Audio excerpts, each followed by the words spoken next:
আসসালামু আলাইকুম। কেমন আছেন আপনারা সবাই? আশা করি আল্লাহর রহমতে আপনারা অনেক ভালো আছেন। আপনাদের সবাইকে আমার চ্যানেলে স্বাগতম। আমার পূর্বের ভিডিওতে আমরা দেখেছিলাম পাইক কবিতা, যার অথর হচ্ছে টেড হিউগস, তার 4টি স্টেঞ্জা সম্পর্কে আমরা আলোচনা করেছি। চলুন আজকে 5ম নাম্বার স্টেঞ্জা শুরু করা যাক। Let's start. Three we kept behind glass. তিনটিকে আমরা গ্লাসে রেখেছিলাম। এখানে এই তিনটি কি? এখানে এই তিনটি হচ্ছে তিনটি পাইক মাছ। যে তিনটি পাইক মাছ কবি তার বন্ধুদের সাথে অথবা তার ভাই বোন যেই হোক তাদের সাথে গিয়ে তিনি মাছ ধরেছেন এবং সেই মাছগুলোকে গ্লাসে রেখেছেন। সেই পাইক মাছগুলোকে গ্লাসে রেখেছেন। এখন এই গ্লাসটা সেরকম গ্লাস নয় যেরকম গ্লাসে আমরা সচরাচর পানি খাই। হ্যাঁ, এর উপাদান গ্লাস, কিন্তু ওরকম আকৃতির নয় যেরকম আকৃতির গ্লাস দিয়ে আমরা এখন পানি খাই। এটা অনেকটা পাত্রের মতো একটা গ্লাস, যেটা স্বচ্ছ পানি দিয়ে কবি ভর্তি করেছেন মাছ রাখার জন্য।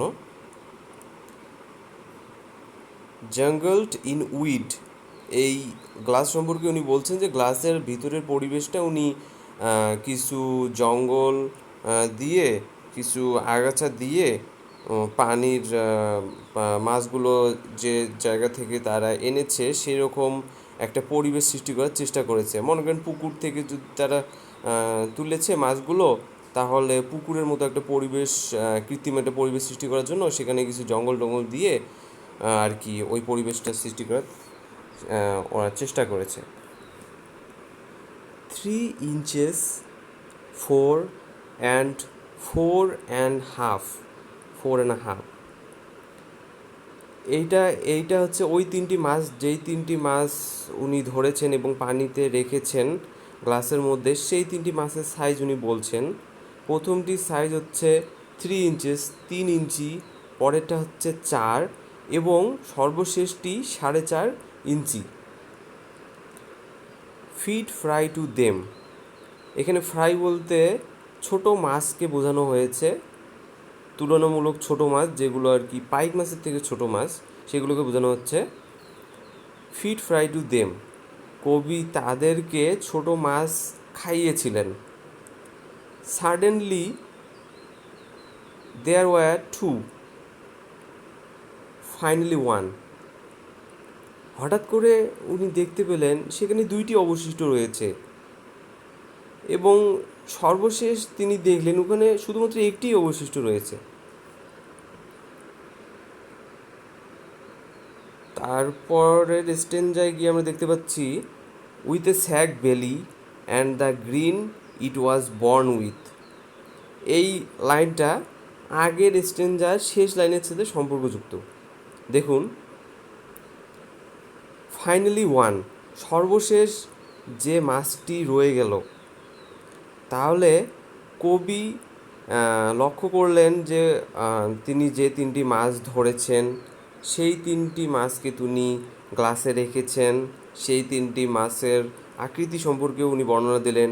ওগুলোকে তিনি ছোট ছোট মাছ খাইয়েছিলেন, কিন্তু এক পর্যায়ে উনি দেখতে পেলেন ওখানে দুটি রয়েছে মানে তিনটি মাছের মধ্যে যে কোনো একটি মাছ আরেকটি মাছকে খেয়ে ফেলেছে, এবং তাই সেখানে অবশিষ্ট দুটি রয়ে গেছে।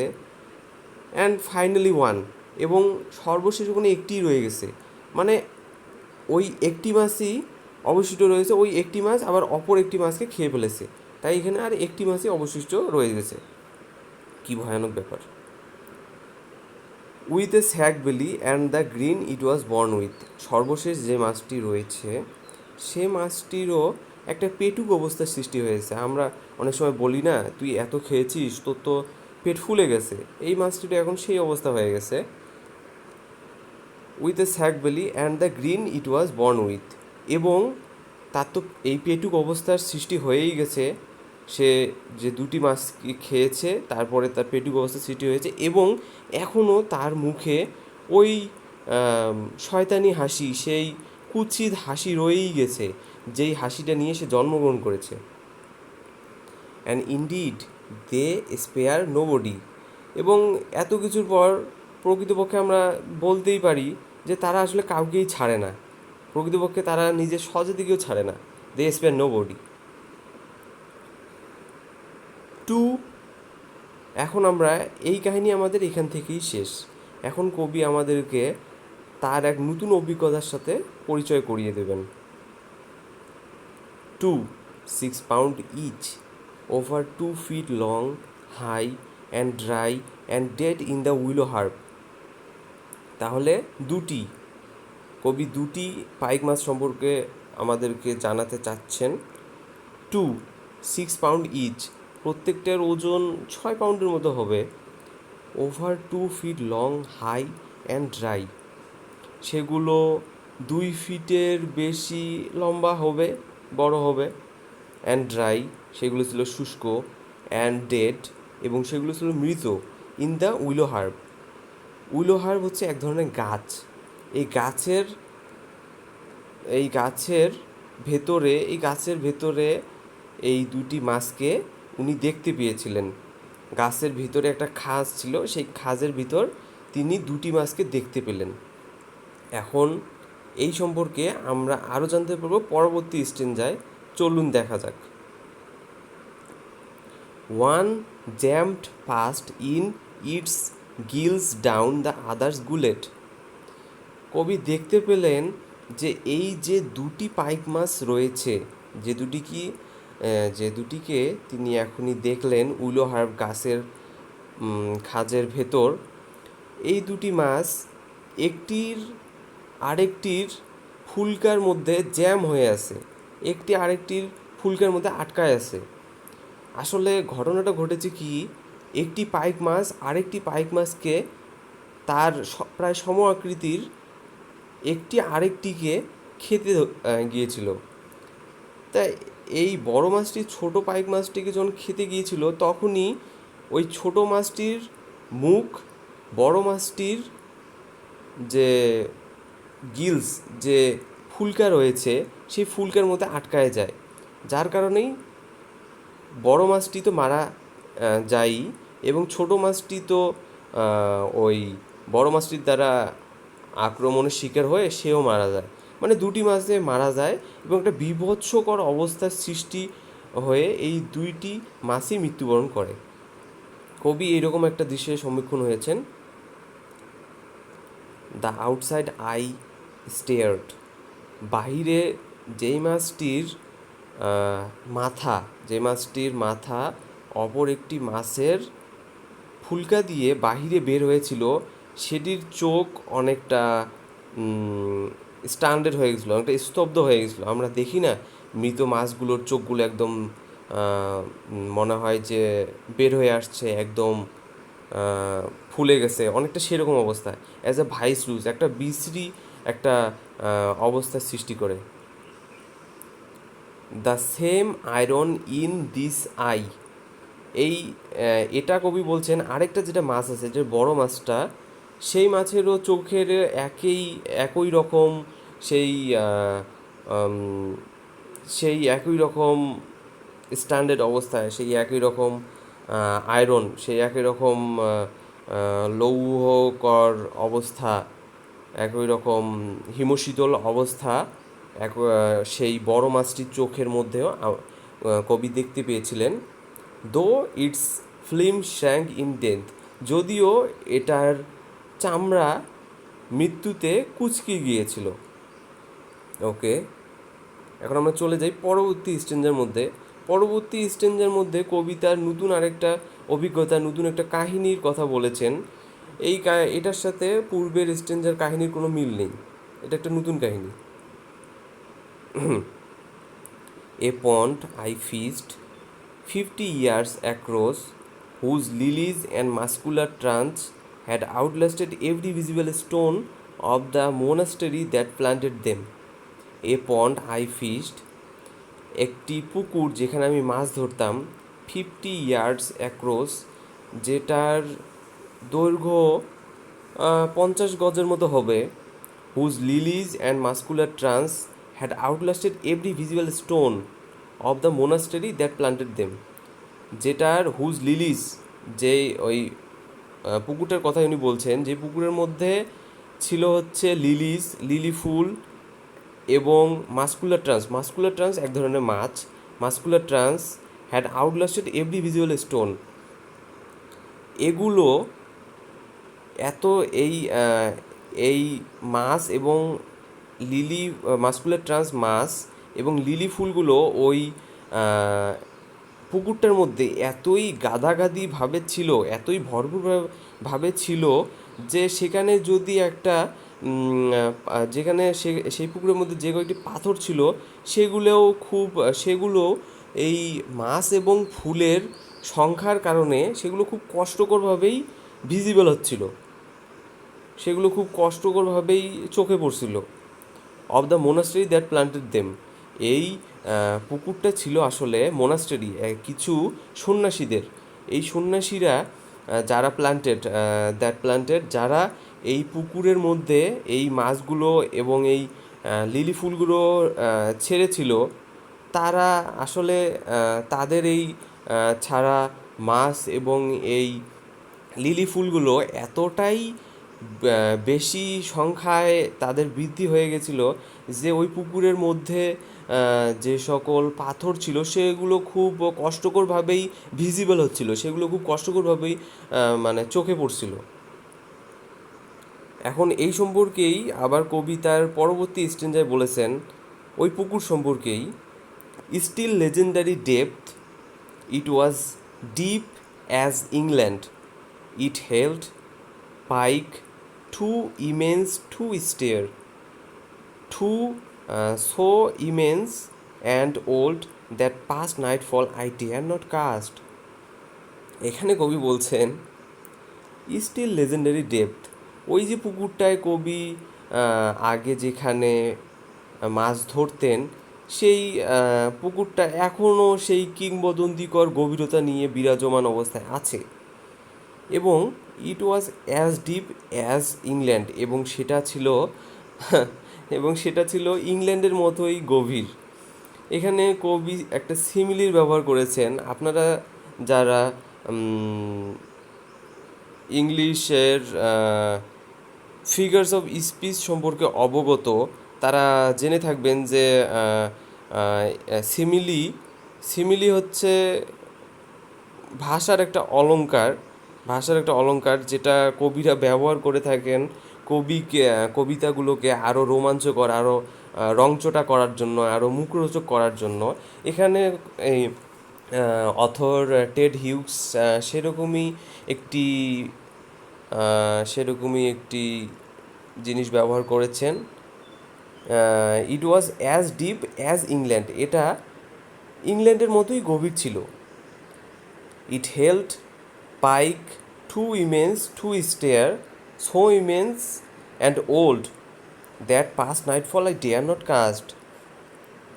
সেই গভীর পুকুরের সেই গভীর পুকুরের সেই গভীর পুকুরের পাইক মাছগুলো এতটাই বড় ছিল এবং এতটাই বড় ছিল টু স্টেয়ার, দেখতেই ভয় লাগতো। সো ইমেন্স, এতটাই বড় ছিল, অ্যান্ড ওল্ড, এবং বৃদ্ধ ছিল, বয়স হয়েছিল মাছগুলোর, that past nightfall I dare not cast, যে এতটাই ওগুলো বড় ছিল এবং এতটাই সাইজে বড় ছিল এবং এতটাই বয়স্ক ছিল যে আমি রাতে কখনো ওখানে মাছ ধরার কথা ভাবতেই পারতাম না, মাছ ধরার উপক্রমই করার সাহস ছিল না আমার ওখানে। পরবর্তী স্ট্যান্জায় কবি এই সম্পর্কেই বলেছেন, but silently cast and fished. কবি বলছেন যে উনি খুব ভয় পেতেন ওই বড় বড় সাইজের পাইক মাছগুলো দেখে, যেগুলো অনেক বয়স্ক ছিল। এইসব দেখে উনি ওখানে মাছ ধরার কথা ভাবতেই পারতেন না। তার উপর আবার ওই পুকুরটার গভীরতা ছিল অনেক বেশি। এসব ভেবে উনি কখনো ওখানে রাতের বেলা মাছ ধরার উপক্রম করার সাহসই করতেন না। But silently cast and fished, কিন্তু একবার উনি চুপি চুপি ওখানে মাছ ধরার উপক্রম করেন এবং ওখানে তিনি মাছ ধরেন। With the hair frozen on my head, এবং আমার এবং কবি এখানে বলছেন এবং আমার মাথায় সেই বরফের মতো জমে যাওয়া চুলগুলো নিয়ে আমি ওখানে মাছ ধরেছিলাম। For what I might move that still splashes on the dark pond. এখানে আসলে কবি উনি যে ভয় পেয়েছেন, ওই রাত্রে ওখানে যে মাছ ধরতে গিয়ে ভয় পেয়েছেন, সেরকম একটা অনুভূতি আমাদের সাথে ব্যক্ত করছেন। উনি বলছেন যে ওখানে তিনি চুপি চুপি গিয়ে মাছ ধরার উপক্রম করতেন এবং একসময় তিনি মাছ ধরেও ছিলেন। With the hair frozen of my head, তার মাথায় তখন তার অনুভূতিটা ছিল যে তিনি ভয়ে তিনি ভাবছিলেন তার মাথার চুলগুলো ভয়ে বরফ বরফ বরফ বরফের মতো সিক্ত হয়ে গেছে তার চুলগুলো। For what might move, for what I might move. আবার তিনি অনুভব করছিলেন কি যেন চলাফেরা করছে, কি যেন নড়ছে, কি যেন তার চোখের সামনে মুভমেন্ট করছে। দ্যাট স্প্ল্যাশেস অন দ্য ডার্ক পন্ড, যেটা এখনও স্প্ল্যাশেস হচ্ছে পানির পানি যদি পানির মধ্যে যদি কোনো কিছু পড়ে অথবা পানির মধ্যে কিছু যদি শব্দ হয় অথবা মূলত পানির শব্দটাই হচ্ছে splash. The the still splashes on the dark pond. ওই মাছগুলো ওই পানির মধ্যে শব্দ করছিল, স্প্ল্যাশ করছিল। ওই অন্ধকারাচ্ছন্ন ওই ঘন ওই ভীতিকর পুকুরের মধ্যে ওই মাছগুলো চলাফেরা করছিল এবং শব্দ করছিল, পানিতে শব্দ করছিল। আউলস হাস্টিং দ্য ফ্লোটিং উডস। ওই কবি এখানেও তিনি যে ভয় পেয়েছেন সেই অবস্থার কথা, সেই আবেগের কথা তিনি ব্যক্ত করছেন, তিনি কল্পনা করছেন। আউলস হাস্টিং দ্য ফ্লোটিং উডস, ওই সেই সময় তিনি ভাবছেন যে পেঁচা পেঁচা ওই বনের যে গাছগুলো ছিল, ভাসমান যে গাছগুলো ছিল, সেই গাছের যে শাখা প্রশাখাগুলো ছিল, সেই শাখা প্রশাখাগুলো যেন মনে হচ্ছিল তার ওই পেঁচাগুলো সেগুলো একসাথে সমবেত করে নিয়ে যাচ্ছে, একসাথে সমবেত করে নিয়ে যাচ্ছে ওই সকল খড়গুলো, ওই সকল শাখা প্রশাখাকে। Frail on my ear against the dream fell, মানে আমার স্বপ্নের বিরুদ্ধে, আমার যে এখন একটা স্বপ্নের মধ্যে, দুঃস্বপ্নের মধ্যে মানুষের যেরকম একটা ভীতিকর অবস্থা হয়, সেই রকম একটা অবস্থার বিরুদ্ধে আমি এই প্যাঁচার এই কার্যক্রমের একটা আভাস পেলাম। Darkness beneath night's darkness had fit, অনেকটা এমন মনে হচ্ছিল যেন এই এই যে ডার্কনেস, এই যে এই যে ভীতিকর অবস্থা, এই ডার্কনেস এই ঘন এই ঘন অবস্থাটা, এই ভীতিকর অবস্থাটা মনে হচ্ছে সেটা নিজেকেই নিজে গ্রাস করছে, এটা নিজেকেই নিজে দমন করছে, নিজেকেই নিজে আরও একটার উপর আরেকটা চড়াও হচ্ছে। That rose slowly towards me watching, যেটা আমার সামনে ধীর গতিতে আমার সামনে এগিয়ে আসছে এবং আমাকে দেখছে। ধন্যবাদ আপনাদের সবাইকে সাথে থাকার জন্য। এই পর্যন্ত আমাদের পাইক কবিতাটি শেষ, এখানেই আমাদের পাইক কবিতাটির সমাপ্তি হলো, যেটার অথর ছিল টেড হিউগস। পাইক একটি চমৎকার কবিতা। এই টেড হিউগসও হচ্ছে একজন চমৎকার অথর। ইনি তার জীবনের মধ্যে যত রকম কবিতা আর কি রচনা করেছেন, তার মধ্যে পাইকস অন্যতম।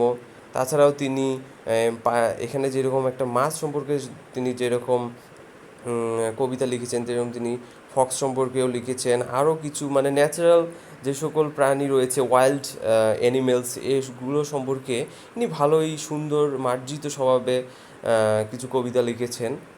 ধন্যবাদ আপনাদের সবাইকে আমাদের সাথে থাকার জন্য। আমাদের সাথে থাকুন এবং আমাদেরকে সাপোর্ট করুন, যেন আমরা সামনে আরও এরকম কবিতা আপনাদের সামনে নিয়ে আসতে পারি। ধন্যবাদ।